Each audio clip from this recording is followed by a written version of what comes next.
অনুভৱবোৰ ভাল লাগে, প্ৰেমৰ অনুভৱবোৰ নজনাকৈ কোন কেতিয়া ইমান আপোন হৈ পৰে বুজিব নোৱাৰি।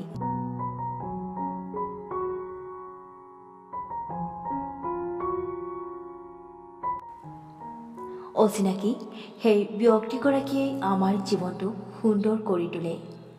দিন যোৱাৰ লগে লগে তেওঁক হেৰুৱা ভয়বোৰো বাঢ়িব ধৰে।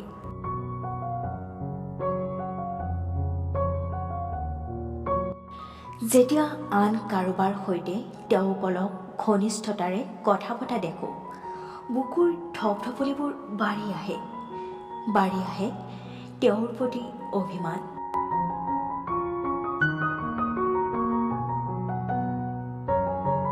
যিজন মানুহক আমি কেতিয়াও আনৰ লগত শ্বেয়াৰ কৰাৰ কথা ভাবিবও নোৱাৰোঁ, তেওঁৱেই আমাৰ প্ৰেম।